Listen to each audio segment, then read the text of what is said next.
Good afternoon. Welcome to the National Press Club, the place where news happens. I'm Lisa Nicole Matthews, 114th President of the National Press Club and Assignment Manager for U.S. Video at the Associated Press. Thank you for joining us today for our virtual Headliners book and author chat with Michelle Duster, author of Ida B. the Queen, The Extraordinary Life and Legacy of Ida B. Wells. We are happy to accept questions from our audience today, and I'll ask as many questions as time permits. To submit a question, please email headliners@press.org. Imagine your great-grandmother, born into slavery in Mississippi, rose to become one of the most respected, accomplished, and feared journalists and civil rights leaders of her generation. How exactly do you live up to a legacy like that? No pressure, right? Michelle Duster is living her family legacy as a writer, speaker, professor, and champion of racial and gender equity. So far, she has written, edited, or contributed to 16 books, but it is the most recent book that is closest to her heart and to mine right now because I read it and it's so good.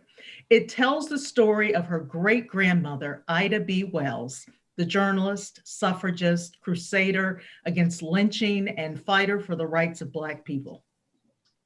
Amid renewed interest in Wells, including a Pulitzer Prize special citation last year, Ms. Duster, in her book, has shown how the mission of her great-grandmother is part of a long, unfinished struggle that continues today. Forbes called the book, quote, visually stunning, saying that readers who seek bold, out-of-the-box approaches to social change will undoubtedly be inspired by Ida B. the Queen. But Ms. Duster is not only making history accessible and inspirational to new generations, she has a powerful voice and is building a legacy of her own. In 2019, Dartmouth College, her alma mater, honored her with the Martin Luther King Jr. Social Justice Award. Ms. Duster, can I call you Michelle? Oh, absolutely. Okay. Welcome to the National Press Club, Michelle. Oh, thank you for having me, Lisa. This is such an honor. We are so happy to have you. So, for those who are unfamiliar, could you start out by just telling us a little bit about who Ida B. Wells was and what she meant to her generation? Sure. So my great-grandmother, Ida B. Wells, was a journalist. She was a civil rights activist, a suffragist. She was a social worker. She was one of the co-founders of the NAACP and the National Association of Colored Women's Clubs. She worked with some of the most well-known people during her time. And she also was a wife and a mother. Yeah, she had quite a few kids. Was it six or seven? She had 4 children of her own and 2 stepchildren. Okay, yes, exactly. 6 kids. An amazing woman to be doing all of that, especially during that time. How do you think she managed doing all of that? I mean, she had so many things going on, as you mentioned. How do you think she managed that? That's a really good question that I actually wonder about. I mean, she was obviously very organized in figuring out ways to manage her time, and she also had a really supportive husband, and I think who's my great grandfather, and I think he needs to get some credit too for being very supportive and helpful, and they really worked well together as a team. His name was Ferdinand Barnett. So, they had a modern kind of marriage that even by today's standards is considered progressive. Yeah, she went to work and he supported her and everything she did when she put together the reading room for folks in Chicago. I was telling you before we started that I've been really amazed by so many things that I learned in the book and about the lure of Chicago. Can you talk a little bit about what you think lured Black Americans to Chicago during that time, including your great grandmother. How is it that she ended up in Chicago? Did you find that out in your research? Well, actually, what lured my great grandmother to Chicago was her husband, Ferdinand Barnett. She originally came to Chicago in 1893 when she was invited by Frederick Douglass to participate in a boycott protest against the World's Fair. And he asked her to edit, and she ultimately published the pamphlet that was created. And that's how she actually met my great grandfather, because they worked on the pamphlet together. She was living in New York at the time, but she and Ferdinand struck up a romance, and ultimately she moved to Chicago in 1895 and got married and never left. In your book, you talk about how you and your siblings were encouraged to just be you. And you didn't talk much about the picture on the wall and who was this woman. Talk a little bit about how, I guess you're going to have to give away a little bit of the book, how your family told you to talk about your great grandmother and how you came to become interested in learning more about her and her story.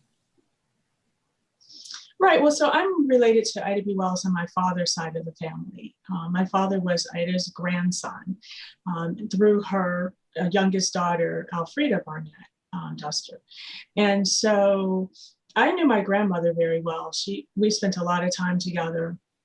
But I never met Ida. She died 32 years before I was born. So everything I learned about her was either through my grandmother or through my own research. And I'm one of 15 grandchildren of Elfrida's. And so there were a lot of us. And my grandmother, I feel, looking back on it, was phenomenal when it came to, in my opinion, being a wonderful grandmother. She was very interested in our lives and our interests and our accomplishments. And she really did focus on us. She would tell us information about her mother, but she really strongly emphasized that we have our own sense of identity, we have our own accomplishments, we have our own goals, and not try to live up to anybody else's achievements. And I so appreciate that, because that would be a lot of pressure to try to live up to a historical icon.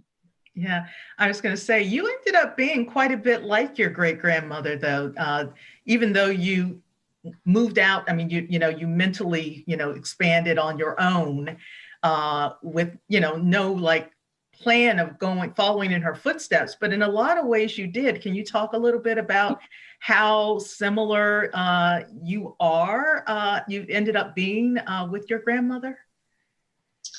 Absolutely none of it is intentional on my part. Yeah. I mean, in fact, I fought it because I wanted to have my own identity and not constantly be compared to her, because it is a lot to live up to.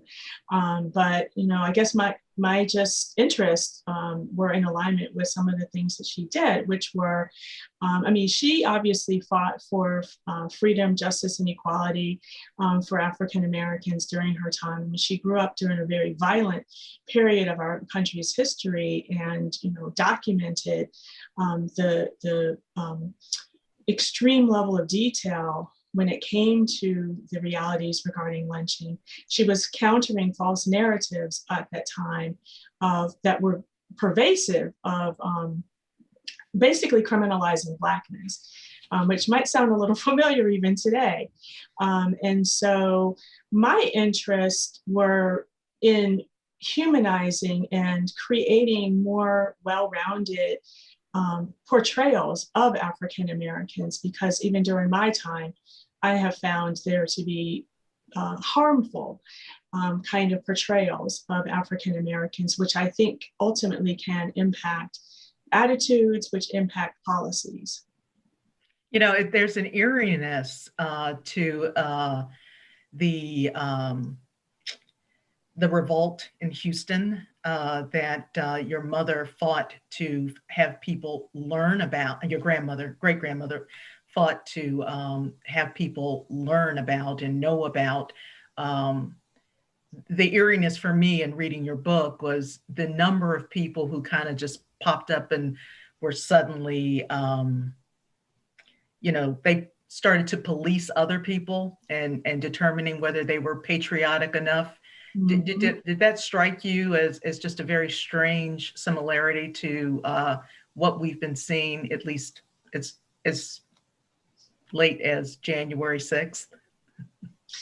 Yeah, actually, I wrote an article, after the book, I wrote an article a couple of weeks ago for CNN.com about what I personally thought were the parallels between some of the violence and the vigilante sort of attitude that I saw exhibited on January 6th. And I couldn't believe my eyes because I was watching it real time. Right. And what went through my mind when I was watching it was this attitude. There's just literally an attitude behind what justifies in people's minds the idea that they have the right to react to certain things that they are upset about in a violent way. And that's what I found to be similar. Why did you choose now to write about your great-grandmother? What spurred you on to write about it now? Because you've written so many books. What was the impetus behind it? Right. Well, there were several things. I mean, I started writing the book a couple of years ago. It takes a little while for books to be finished. So starting a few years ago, what I noticed, well, here in Chicago, where I'm located, there was a major housing community named after Ida B. Wells, and it was ultimately just dismantled starting in the early 2000s. And so her name was starting to disappear from public memory, I felt.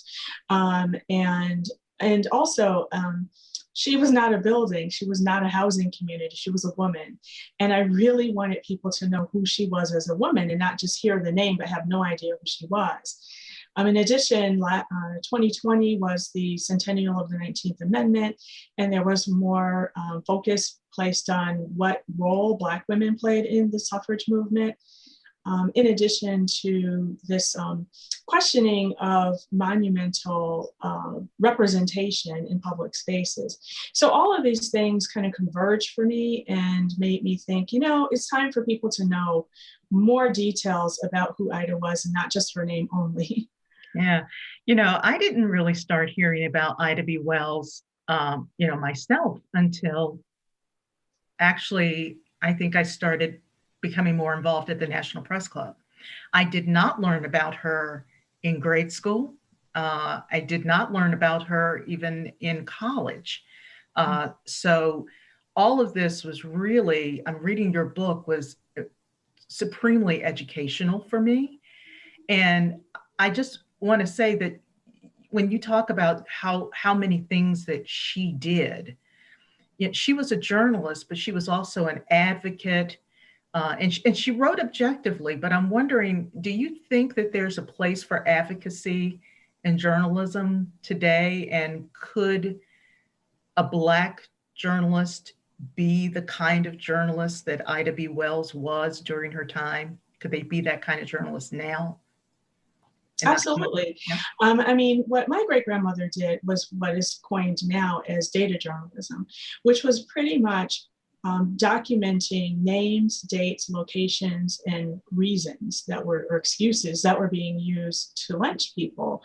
And so in that way, she was using facts, indisputable facts, in order to really build a case against the United States itself. And she actually traveled overseas to the United Kingdom and England in 1893 and 1894 to help basically indict the United States to gain international pressure, sanctions against the United States for really, domestic terrorism against its own citizens. And so I think there absolutely is a place for collecting data. One of the things that she did, which was amazing, was she used people's articles and statements against themselves. So she wasn't even making anything up. And to me, similar today would be if somebody captures somebody's, Twitter tweets or their Facebook page before they, take it down, and then say, look, this is what you said. And they can't dispute it because they actually wrote it. Right. She also had a little bit of the FBI had a little dossier on her. Can you talk a little bit about how that came to be? How did that happen? Right. Well, during her time, she was considered to be one of the most famous Black women in the entire country. She really had built a name and a reputation for herself for documenting the atrocities, the actual domestic terrorism that was being inflicted on the African American community. This was a backlash against Black progress, and most of the people were either innocent of any crime, or they were, in multiple cases, they were leaders in the community. And so if you're attacking the leaders, then it can create mayhem in the actual community.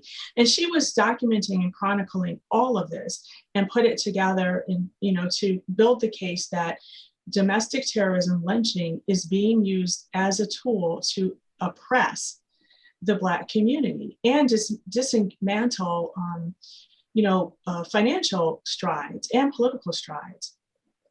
So these are things that I think are very important for people to know about today, because the tools that she used and the strategies that she used can also be used today. What kind of reader did you have in mind when you wrote the book? Were you hoping to reach Black women, young people? My goal with the book, Ida B. the Queen, is to reach anybody who is interested in social justice, in women's history, Black history, journalism, and any other kind of topics that kind of fit into who she was. Social work, she was all of those things. Mm-hmm. She was also, I would say, she was the first Rosa Parks. Can you talk a little bit about the incident she had on the train in the book? Yes. Can we say Rosa Parks was the second Ida B. Wells? Yes. Okay, we'll say that. Yes. It's a joke. It's a joke. Yeah. No, but I get it. Yeah. But yeah, more people are familiar with Rosa Parks' name than they are Ida B. Wells. So hopefully people will become familiar with both names. But yes, in the early 1880s, my great-grandmother, 71 years before Rosa Parks, actually sued the Chesapeake, Ohio and Southwestern Railroad after she refused to leave the ladies' car in order to go to the colored car, which was absolutely separate and unequal. She initially won the lawsuit because the cars were absolutely different and not equal. But then ultimately the railroad appealed the case all the way to the Tennessee Supreme Court, and they reversed the ruling. And not only did she never get awarded the money that she was initially supposed to get, but then she was, on top of that, she was charged with court costs. So it was a loss on multiple levels for her. Yeah, that was a very striking part of the book. I mean, I went back and read that a couple of times, and I kept thinking about, like I said, Rosa Parks, but she was definitely leading the way for other civil rights activists to come after her. I just want to make one point when it comes to Rosa Parks, which connects the two, which connects Ida B. Wells and Rosa Parks, because my great-grandmother was one of the founders of the NAACP. Yeah. And Rosa Parks worked for the NAACP. And that, I think, really is important to remember, because Rosa Parks had an organization behind her to support her efforts. It was not a mistake or just a random act on her part. She had an entire organization that was behind her, and that makes it slightly different than my great-grandmother, who was alone. Yeah, she was very much on her own, very strong, strident, just really amazing. What do you think she would have thought of the Black Lives Matter movement today? What advice do you think she would have, and I know I'm really going deep, she would have given those folks in their struggle? Would she have been surprised that, Blacks are still struggling as much as they are so many years since her death? I honestly do believe she would be a little disappointed because she spent over 50 years of her life fighting for freedom, justice, and equality in our country. She sacrificed so much in that fight. And to know that her great, great, great grandchildren, there are two generations after me, to know that that many generations after her, we are still dealing with some of the same struggles, especially when it comes to, I have two cousins who are teenage boys, and they still need to have the talk, about dealing with the police to make sure that they live through a police encounter. And so that level of violence, that an injustice that Black people, it's real, that we need to deal with. I think she would be, disappointed to know that we still have to navigate through that. The book itself, and I am so sorry that I only have a PDF. Thank you very much, coronavirus, uh, that I only have a PDF version of your book. But the illustrations in the book, can you talk a little bit about the look and the feel of the book, and who did the illustrations in your book, and what you were going after and having all of that? I mean, just rich color there. Can you talk about that? Right. Well, the artist is Monica. I'll spell it. So if people want to look her up, it's Ahanonu. Okay. Ahanonu. She's on Instagram and all kinds of social media. But her style is very bold, bold colors, bright colors. It's a little bit interpretive, so it's not like portraits is in your traditional sense. It's she has her own sort of flair when it comes to how she portrays people. So in some ways it's interpretive, and so the book is very bright and colorful, which makes it interesting juxtaposition actually against some of the information, which is intense and hopefully hopeful and inspiring at the same time. I would say so. Despite your many accomplishments, you write in the book about struggling to find your own way in the world, and even I think making those decisions to be you.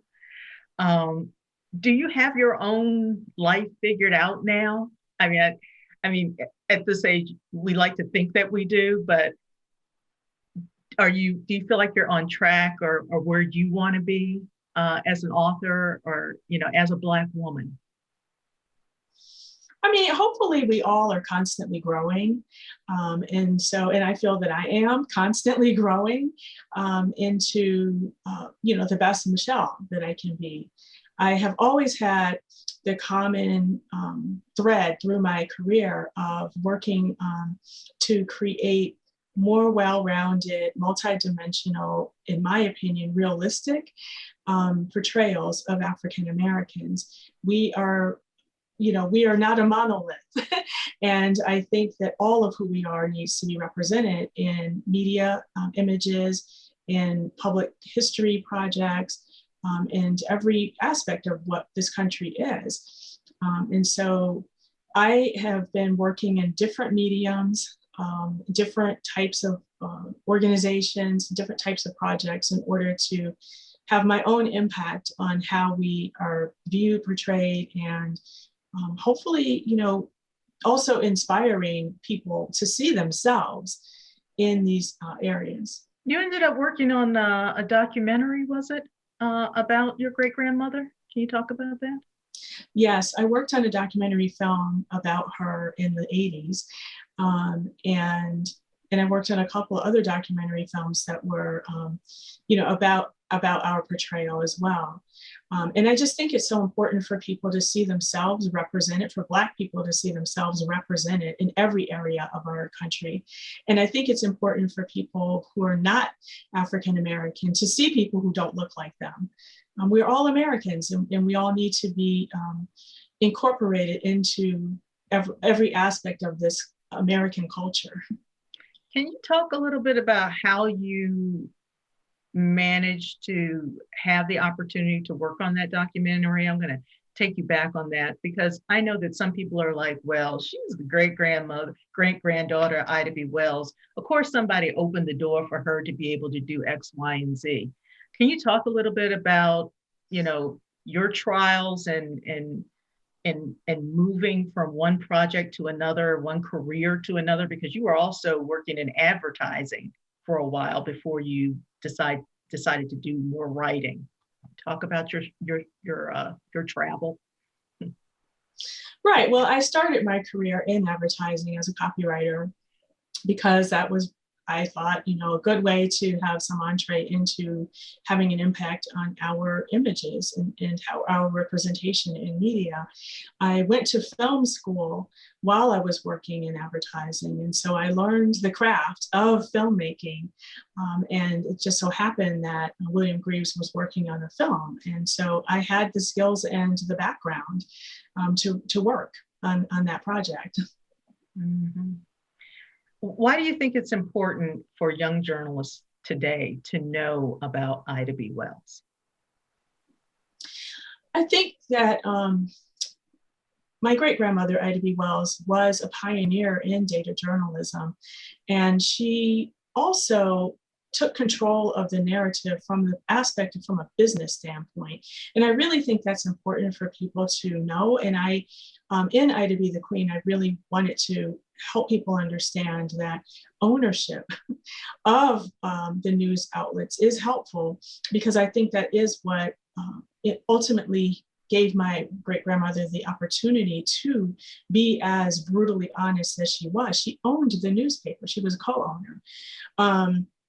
So she answered to herself when it came to being the editor. And so I think that just, finding ways to tell the truth. And this is what journalism should be, right? It should be telling the truth, right? Giving factual information in order to educate the public. Right. It's one of the reasons why I love working for the Associated Press, because that's what we do. We try to shine a light on the facts. Something you said in the book, you said, "I am the keeper of the flame," which really struck me. And I intend to do everything possible to make sure that my great-grandmother and other Black women who made this country what it is will have their stories told too. Who are those other Black women whose stories you want to make sure people know about beyond your great-grandmother? Oh my God. I mean, the names are endless, because unfortunately, only about 3 to maximum 10% of information that's in textbooks even includes any women. And then when you break it down by race, then Black women are extraordinarily underrepresented. And so the number of women that need their stories told is enormous. And so I'm trying to figure out even where to start. One project that I am working on is dealing with Black suffragists. Most people, when they think of the suffrage movement, they think of about 5 different women, and none of them are Black.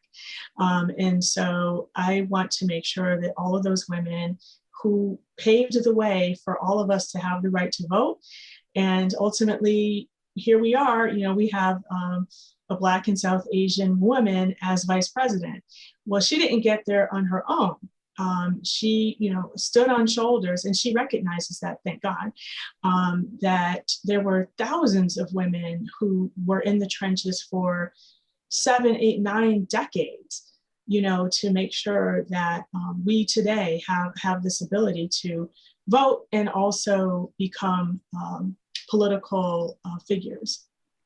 Talk a little bit. There's a great section in the book where Ida B. Wells kind of takes charge in a suffragist walk, a march. And I know you know what I'm talking about. Can you explain what happened and how she kind of rallied others to see her face during that particular march? Right. Well, my great-grandmother, Ida B. Wells, founded the Alpha Suffrage Club, which was the first all-Black suffrage club in the state of Illinois.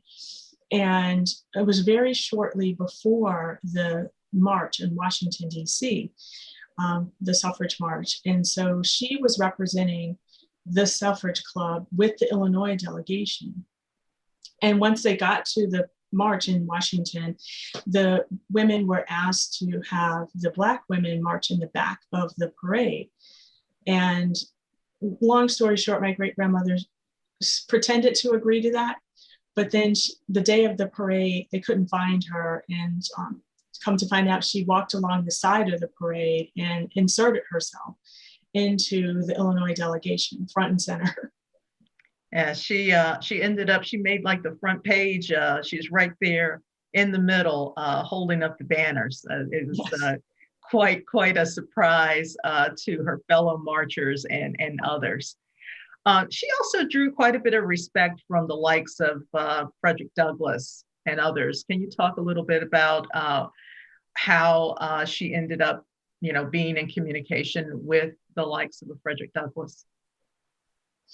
Yes, well, so my great-grandmother was a journalist in Memphis, and she gained a reputation and a following because her articles were, in today's world, we consider syndicated. They were reprinted in other newspapers around the country. And so people knew who she was, or they knew her writing quite a bit around the country. And she attended press conferences. There were actually conferences back in the day in the 1880s and 1890s. And so she attended a couple of press conferences. And so she met all of these other journalists who were from different parts of the country. And that's where she met Frederick Douglass and T. Thomas Fortune and several other well-known journalists at that time. And Frederick Douglass was about 45 years older than her. So he could have been her grandfather. And he just took her under his wing. And so he really was like a mentor to her. Yeah, absolutely amazing, amazing experience that she had. She also had an odd job as a probation officer. Can you talk a little bit about what you learned about that experience and how she used that to support those around her? Yeah, that's one thing that is very little known about her.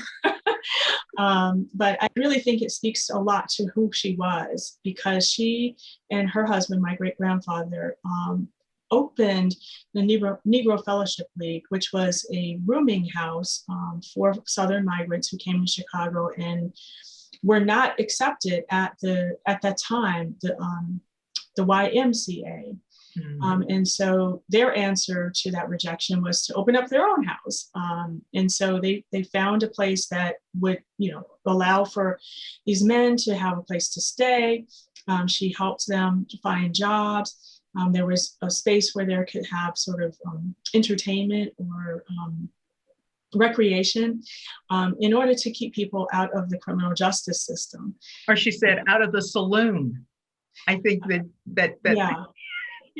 That to keep them out of the bar. It was out of the saloon, but there were anti-vagrancy laws and all kinds of ways to find reasons to arrest Black men at that time. And so she wanted to make sure that, these people didn't kind of fall through the cracks and end up unjustly in the criminal justice system.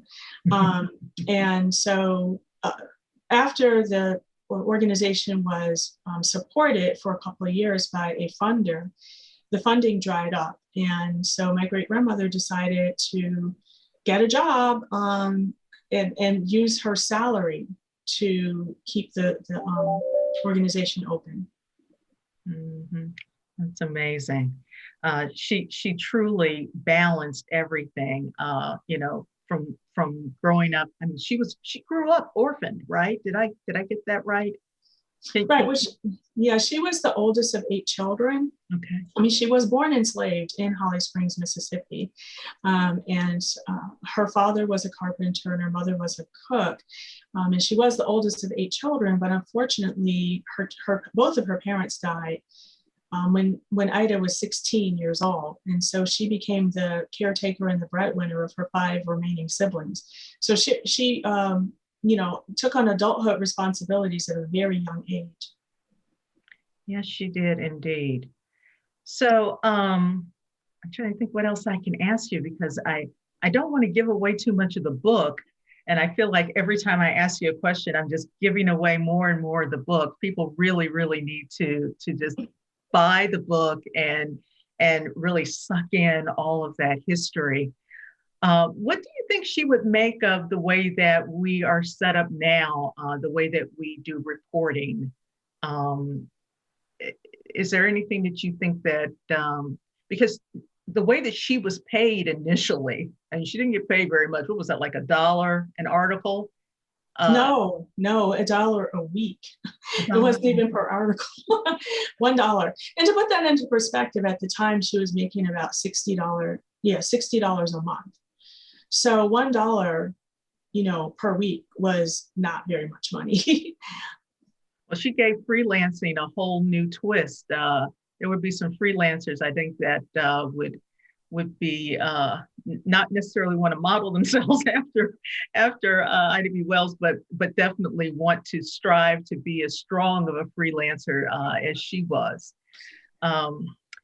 So, do you think that did she make her living? Well, she didn't really make her living completely from journalism because of everything else that she had to do to support all of the causes around her. But was there a point where in her life where she was just concentrating on journalism, maybe toward the end of her life?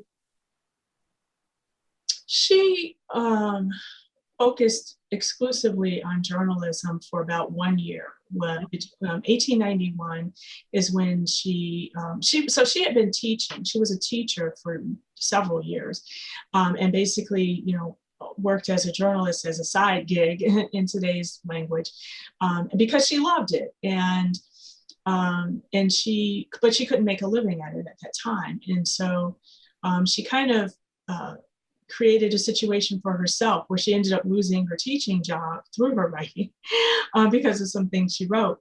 And so then at that point, she decided to focus all of her energy on making a living as not only just a journalist, but also as the editor and co-owner of the newspaper. And I think that one of the things I hope people get from Ida B. the Queen is how my great-grandmother had such a business acumen.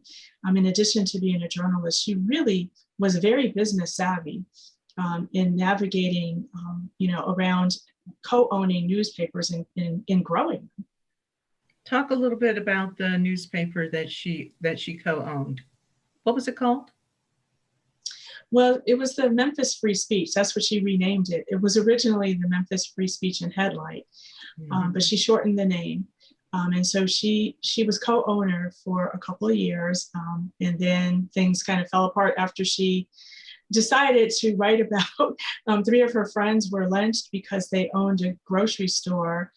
So here we are with this narrative of these successful leaders, business leaders, community leaders that were doing well, but then there was a rival, a white man who owned a rival store, and he wanted to eliminate the competition. So that situation is what actually spurred my great-grandmother into her civil rights activism. And it ultimately cost her her printing press, her life was threatened, and she never went back to the South to live again. Yeah, it's really amazing, her life story, her life journey of it just seemed like around every corner there was a challenge, a new challenge for her, and she just couldn't resist writing about it. Was there anything that you think, or did she mention anything in maybe in her journals that she was afraid to write about, or that things that she was concerned about? She ever fear for her family? There was nothing that she actually wrote that indicated that. I mean, she was outraged about everything. And some of the things that she wrote about, I was just kind of shocked, Yeah. Because she had very extraordinarily high standards for people who she considered to be leaders in the community, especially ministers. And whenever she found that there was any level of impropriety or any question of their character, she really would light into them in her newspaper articles. And I was even like, wow, that's kind of, Yeah. I mean, she gave people no mercy.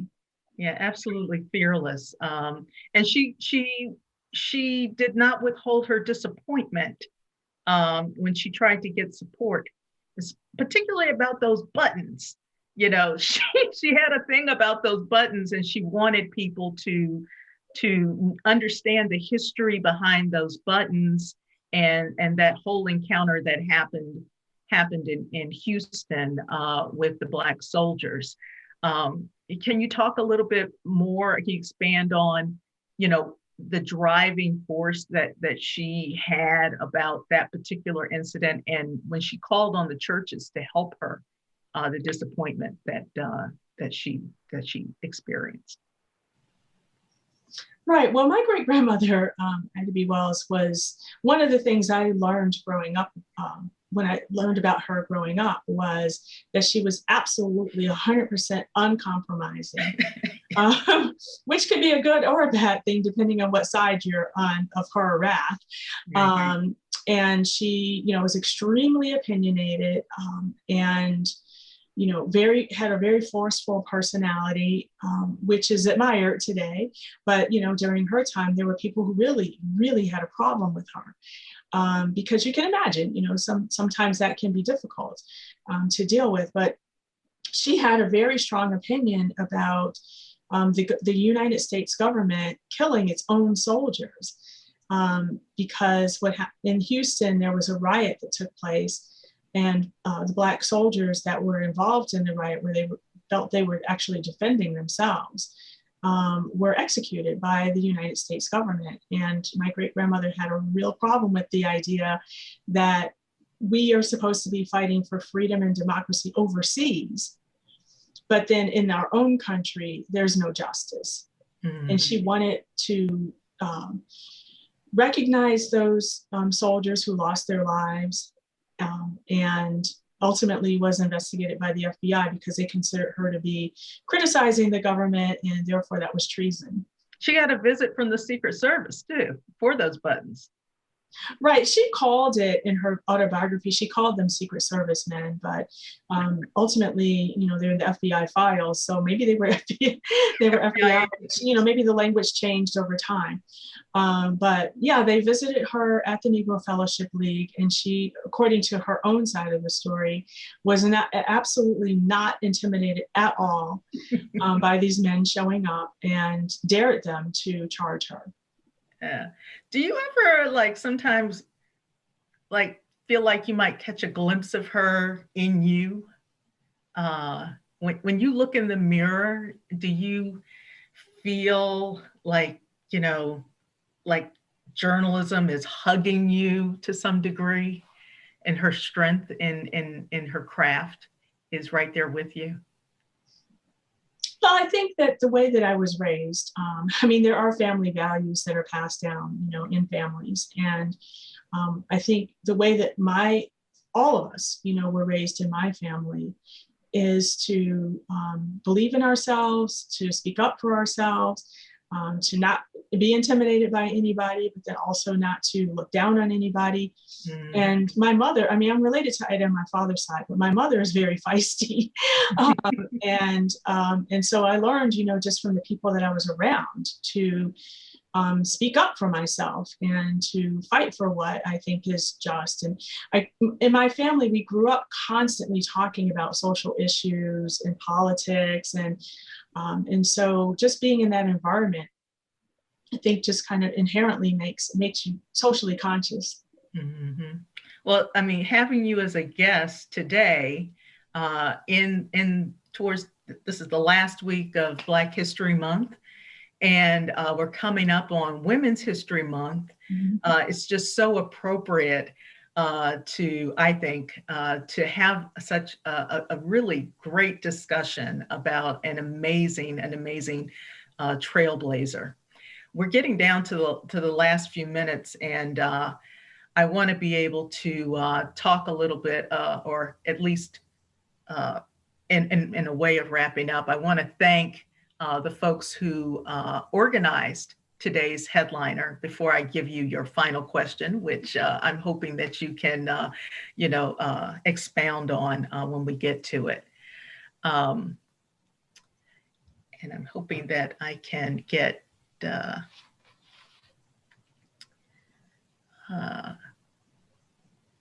the folks who helped us. If I can get a little help from our, thank you so much. I want to thank the organizers of today's event, our headliners, co-team leaders, Donna Linewan and Lori Russo. Today's headliner event coordinator, Peter Copeland, our club communications director, Lindsay Underwood, and our club executive director, Bill McCarran. And I want to tell our audience about an upcoming headliner that you really don't want to miss.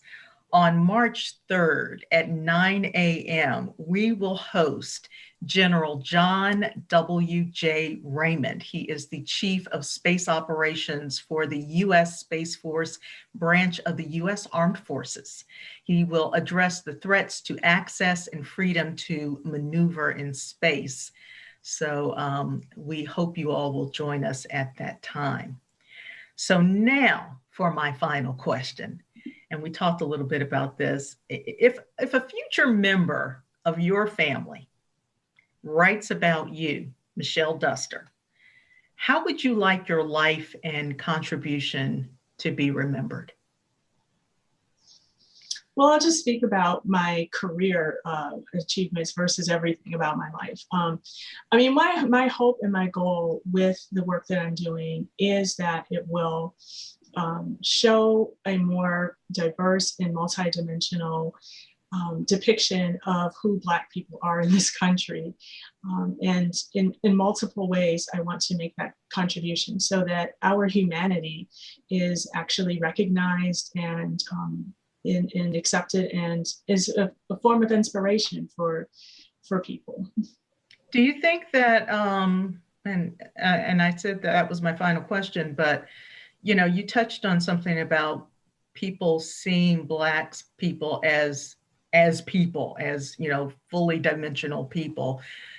How do you think the past president impacted our society's view of Black Americans in this country? And do you think that having someone like Joe Biden in the White House is or will make a significant difference for the treatment of minorities in general in this country?